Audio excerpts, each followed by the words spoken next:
This is KGW News at Sunrise. Not guilty.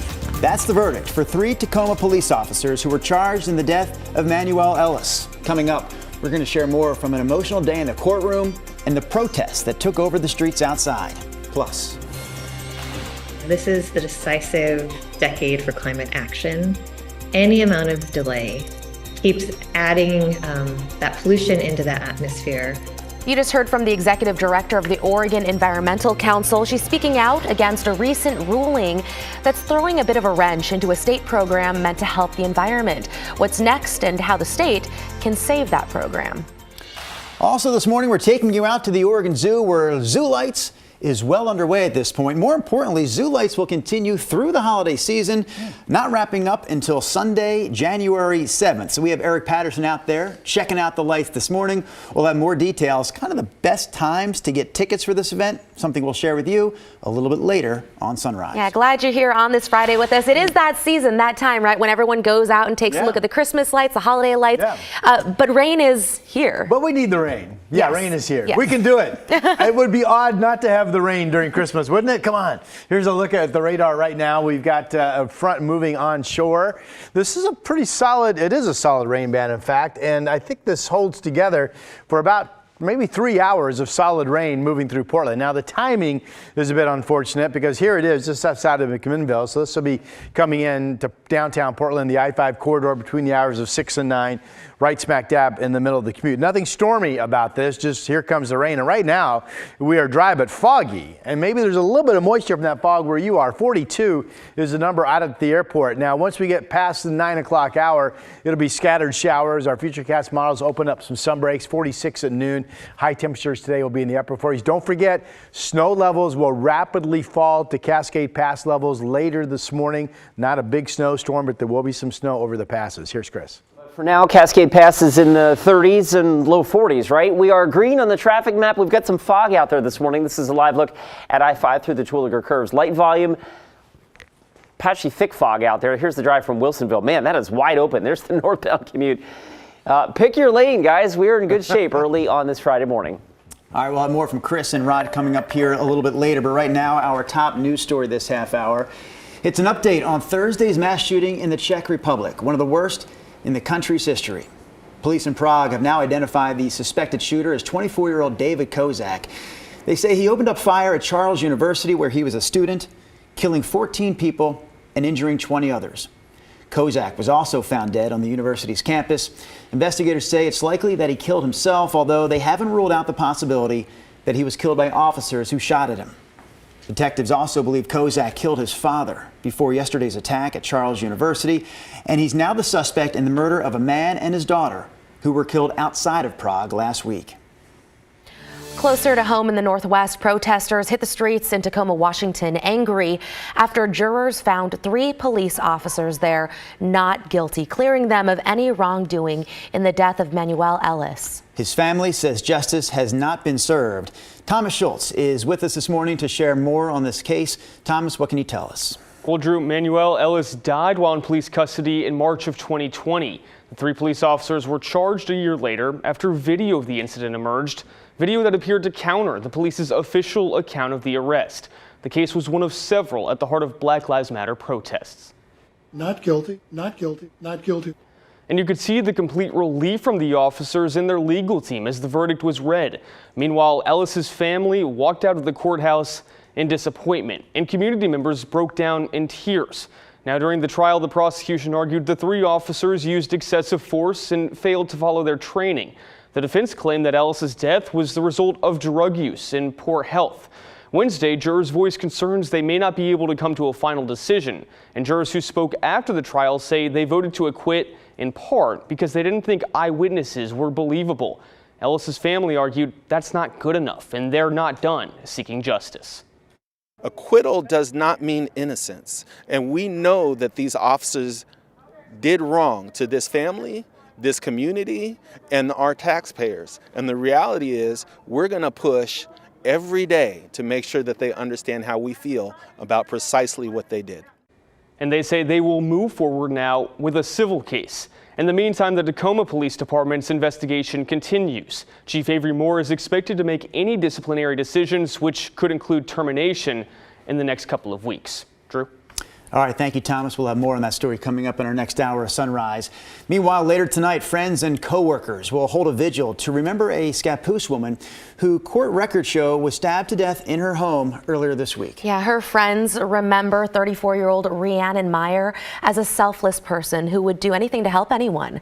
The stabbing happened at this home on Southwest 4th Avenue in Scappoose. Officers found Meyer outside the front door, bleeding from several wounds. Her friends tell us she was well known and worked in local bars and restaurants in Scappoose. She was an amazing spirit. She would give you the shirt off of her back. Anything for anybody at any time. Police say this man, 40-year-old Derek Welter, is responsible. He was arraigned in court yesterday. Court documents indicate Welter is homeless and Meyer would let him shower and do laundry at her home. Police say he took off after the stabbing, but they found him in Columbia County. Welter is in jail without bail. We have new details this morning on the police shooting that left one man dead in Hillsborough last weekend. Hillsborough police say the man who was shot by officers, identified as Christopher Andrews, was previously convicted of domestic violence against the same woman they say he was holding hostage on Sunday. They say he was also violating a no-contact order. Police say 2 officers shot at Andrews while attempting to rescue the victim at a condo on Northeast Miriam Way. Andrews later died. The 2 officers remain on leave, which is standard protocol. Portland police, meanwhile, are trying to find the person who shot a man in a parking garage at the Lloyd Center Mall yesterday afternoon, just after 1 o'clock. Police told us yesterday the victim has potentially life-threatening injuries, although we're still waiting for an update on their condition. So far, there's no word on any suspects. The Oregon Court of Appeals has ruled the state's climate protection program is invalid. That program was meant to reduce and cap greenhouse gas emissions from the state's biggest polluters over the next 30 years. In 2022, so last year, gas utilities and industry groups sued to block it. They said the state did not have the authority to implement it. So this ruling does not mean that the program is going away. The court invalidated the program over what it essentially says in it is an administrative error. The state still has a chance to fix it. Really, it was about a procedural and technical issue. It's not really about the merits of the program. And so we're confident that things can be remedied. We just don't want to see too much delay. The state has until the end of January to appeal. The plan remains in effect until then. Well, we've been talking all week about the busy holiday travel season, especially at the airport, both yesterday and today. 2 of the busiest days at PDX all year long. This is a quick look at the board over at PDX, taking a look at departures and arrivals. Right now, there's just 2 delays, both on the departure side of the board. So far, though, no cancellations to report from PDX. Okay, Rod, what are we looking at weather-wise? It is a Friday. I'm plotting the weather. The weather's the reason. Why are we You're like, wait, what are we doing? We're plotting the weather. The weather's the reason there are no delays. Like Thanksgiving weekend, which was quiet. This Christmas weekend is starting off nice and quiet. No big storms anywhere in the country. Quiet. I'm sorry, I'm shouting. It's quiet. Let's talk about some mountain snow, shall we? Here's Timberline. They're based now, what has it slipped down to? It's around 20 inches on the ground. They've been losing some snow all week with above normal temperatures at night and during the day. Here we are, another above freezing temperature, I meant to say, 35. But there is snow coming with that front I'm going to show you in a moment. It should be snowing in the Cascades no later than 9-10 o'clock this morning. Snow levels are quickly going to crash down below pass level. There's 4,000 feet at Government Camp. Still looks like maybe a couple inches at Government Camp, 3 at most, hoping for a couple. 6 inches at most out of the system up at Timberline. Dry tomorrow. A little bit of moisture that may or may not be measurable on Sunday. And then snow levels rise above 4,000 feet on Christmas Day and Tuesday with the forecast going back to rain. So overall, that's just a disastrous forecast in terms of trying to keep snow resorts or ski resorts open. Here's a look at where we are right now. Rainy in California if you are traveling down that way today. And then we have our morning front right on track. Been raining for a while now in Astoria. The rain's starting to fill in down along the coast. And it's not going to be long before we start seeing raindrops in Portland. Longview, good morning. You've seen some rain at this hour. There's a little bit now coming from the west along the Sunset Highway. And we're actually starting to pick up some showers out on the on the east side. So this is going to be a steady rain band between the hours of 6 and 9 this morning, it looks like. Here we are at 9 a.m. on Futurecast. This is snow in the Cascades, already quickly falling snow levels at that time.